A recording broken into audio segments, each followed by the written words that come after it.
দোয়া ইউনুসের খাসিয়াত। দোয়া ইউনুস এটি একটি প্রসিদ্ধ এবং অত্যন্ত ফজিলতপূর্ণ দোয়া।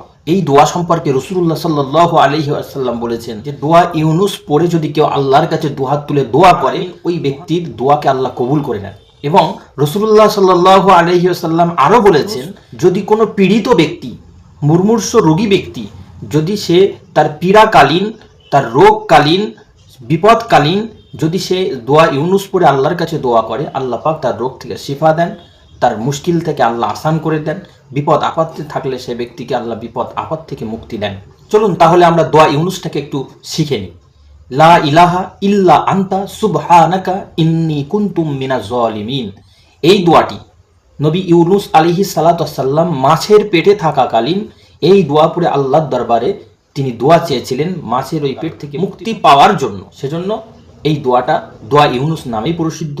এই দোয়া ইউনুসের মাধ্যমে আল্লাহ পাক নবী ইউনুস আলাইহিস সালাতু ওয়াস সালামকে মাছের পেট থেকে মুক্তি দিয়েছিলেন।